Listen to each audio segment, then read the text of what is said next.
7 names for 7 hearts.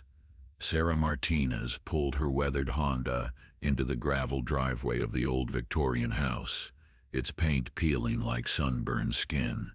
The social services van ahead of her had already parked, and she could see Mrs. Henderson, the caseworker, checking her clipboard with the grim efficiency of someone who had seen too much. "Are you sure about this, Sarah?" Mrs. Henderson asked as Sarah approached, her breath visible in the crisp October air. 7 children is, well, it's unprecedented for a single placement. Sarah adjusted her wool coat and looked up at the house. 3 stories of neglect stared back at her, but she could see small faces pressed against dirty windows on the 2nd floor. "I'm sure," she said quietly. "Where else would they go?" Miss Henderson's silence was answer enough. The foster care system was overcrowded, underfunded, and these children found living alone in this house after their elderly guardian had passed away were what the system called hard to place. Not because they were troubled, but because there were so many of them and because nobody knew their real names. The front door creaked open before they could knock. A girl who looked about 12 stood in the doorway, her dark hair hanging in tangles around a face that held wisdom far beyond her years. Behind her, Sarah could make out the shapes of smaller children, all watching with the careful weariness of animals who had learned that adults often meant disappointment. "I'm Sarah," she said, crouching down to the girl's eye level. "And you are?" The girl's eyes flickered to Miss Henderson, then back to Sarah. "We don't have names," she said matter-of-factly. "The old man just called us by numbers. I was 7 because I was the oldest." Sarah felt something break and rebuild itself in her chest. "Well, I think everyone deserves a name, don't you?" The house smelled of must and neglect, but underneath it Sarah detected something else. The faint sweetness of children who had tried their best to take care of each other. The girl who called herself 7 led them through rooms where makeshift beds had been constructed from cushions and blankets. The kitchen showed evidence of creative meal-making with whatever had been available. "This is 6, 7 said, gesturing to a boy of about 10 who stood protectively near a smaller child. "And 5, 4, 3. Each child was introduced with the same solemn dignity, as if their numbers were names they wore with pride rather than labels that reduced them to a counting system. The youngest, 1, couldn't have been more than 3 years old. She clutched a stuffed rabbit that had seen better days and watched Sarah with enormous brown eyes that seemed to hold a lifetime of questions. "How long have you all been taking care of each other?" Sarah asked. 7 since the old man got sick. "Maybe 6 months. I'm not sure.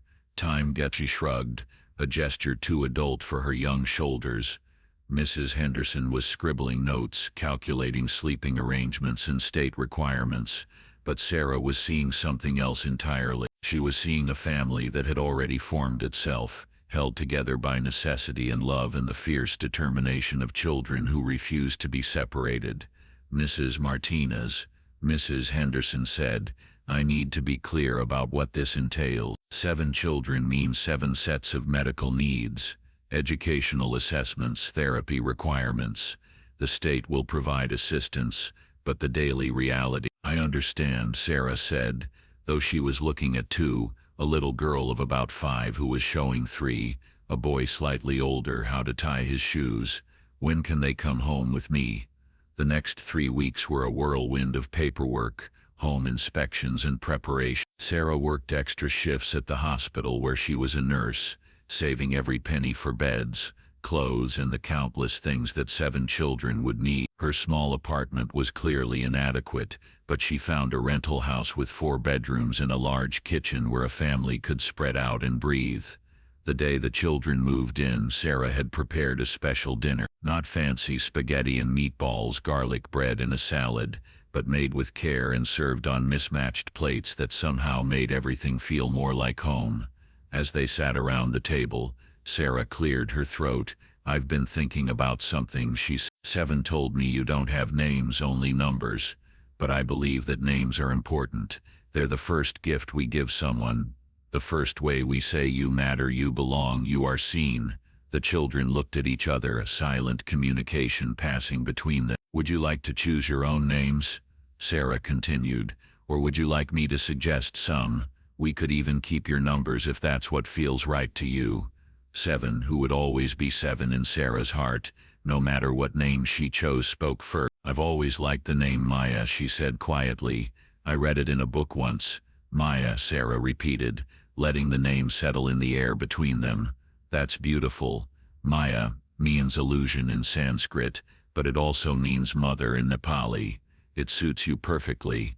6 was next. I want to be called River, he said with the confidence of someone who had given this considerable thought, because rivers keep moving and take care of everything along the way. 5, after much deliberation and consultation with her siblings, chose Luna for the moon that had watched over them through the windows of the old house. 4 became Gabriel, a name suggested by 3, who whispered that 4 had always been like an angel watching over the younger one. 3 chose the name Micah, which he had heard in a song on the radio and liked the way it sounded when he said it out loud. 2, the little girl with the patient hands who had been teaching shoe tying, chose Harmony because Sarah had told her it meant bringing things together in a beautiful way. 1, the youngest, was too small to choose for herself, but Maya suggested they call her Grace because she brought us grace when everything was hard. Maya explained. Sarah's eyes filled with tears at the wisdom of this child who had been forced to grow up too fast, but had somehow retained the ability to see beauty in difficult things. That night, after 7 baths and 7 bedtime stories and 7 sets of teeth brushed and 7 foreheads kissed, Sarah sat in her kitchen with a cup of tea and looked at the list she had made. Maya, River, Luna, Gabriel, Micah, Harmony, and Grace. 7 names for 7 hearts that were slowly learning to trust that this time the adults in their lives weren't going anywhere. The first few months were harder than Sarah had imagined, and she had imagined they would be very hard indeed. There were nightmares and bedwetting and fights over toys and food hoarding and moments when the sheer logistics of 7 children overwhelmed her capacity to cope. Luna had attachment issues and would follow Sarah from room to room, terrified that she would disappear. Gabriel suffered from anxiety and would count everything: steps, ceiling tiles, spoonfuls of cereal, as if keeping track of numbers could keep his world from falling apart again. River struggled in school, not because he wasn't smart, but because he was so used to taking care of his siblings that he couldn't concentrate on lessons. He would sneak out of class to check on Micah and Harmony in their respective classrooms, needing to see with his own eyes that they were safe. Micah barely spoke for the first 2 months, communicating instead through drawings that showed stick figures holding hands in long chains. When he finally did start talking, it was to ask Sarah if she was going to give them back when they got to be too much trouble. Never, Sarah told him, pulling him into her lap. You're mine now and I'm yours.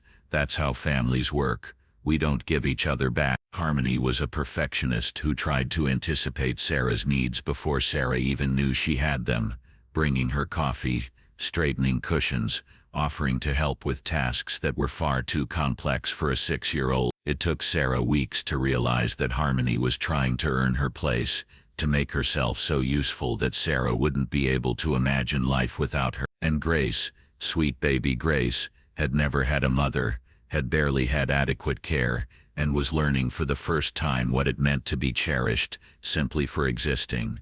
But slowly, incrementally, things began to shift. Maya started smiling more, started bringing friends home from school, started asking if she could paint her room purple. River joined the school's cross-country team and discovered he was fast enough to outrun the fears that had been chasing him for months. Luna learned to sleep through the night in her own bed, secure in the knowledge that Sarah would be there in the morning.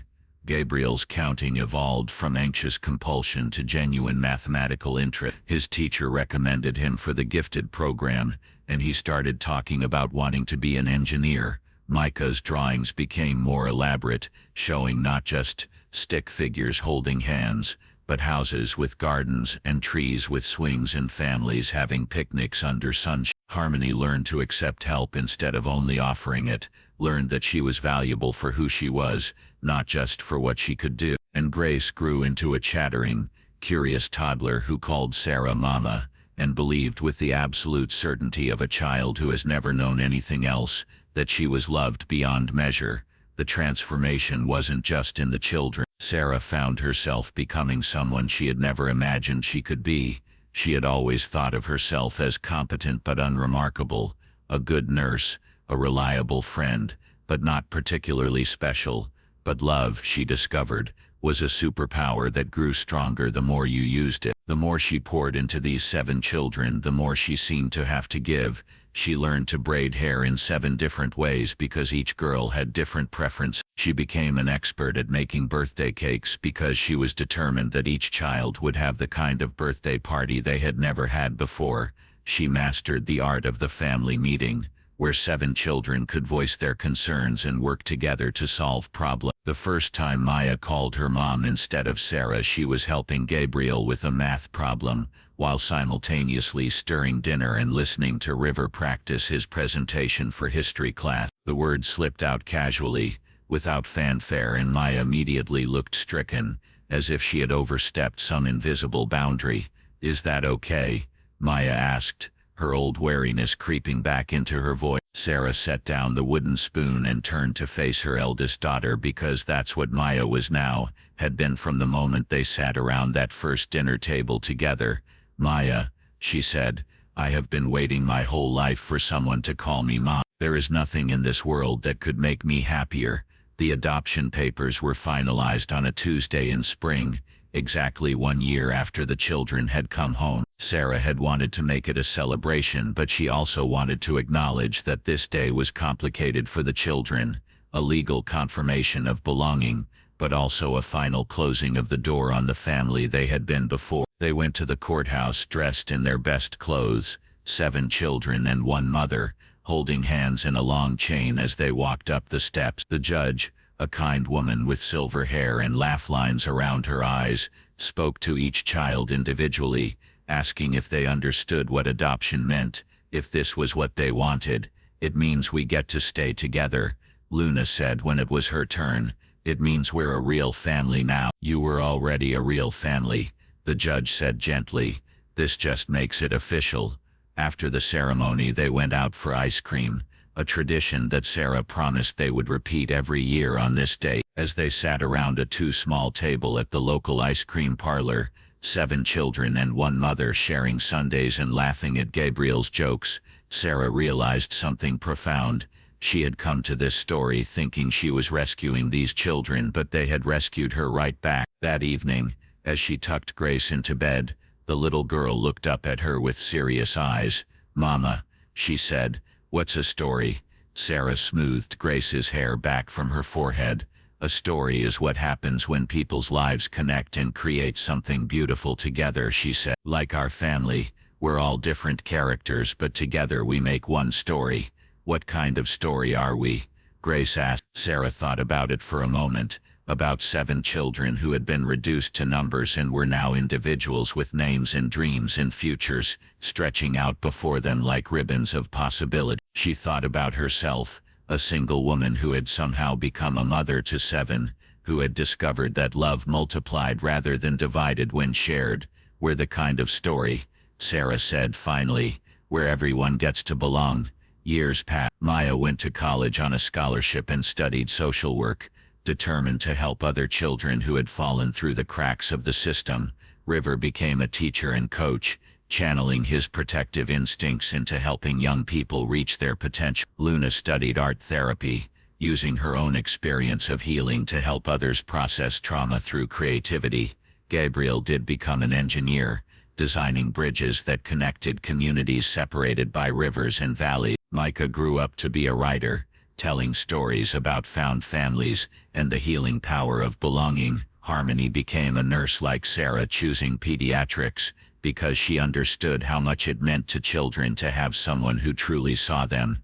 And baby Grace, who had been too young to remember the time before Sarah, grew up confident and secure, carrying within her the unshakable knowledge that she was wanted and loved, and that family was not about blood or biology but about choice and commitment and showing up for each other every single day. Sarah aged gracefully, surrounded by her children and eventually grandchildren, her small apartment having grown into a sprawling house where holiday dinners required multiple tables and Christmas morning looked like a beautiful, chaotic explosion of wrapping paper and laughter. She never remarried, not because she couldn't have, but because her life felt complete in a way she had never expected. She had found her purpose in becoming mother to 7 children who had needed her as much as she had needed them. On quiet evenings, when the house was finally still and all the children were grown and living their own lives, Sarah would sometimes think back to that first day, to 7 nameless children watching her with wary hope from the windows of a neglected house. She would think about how names had power,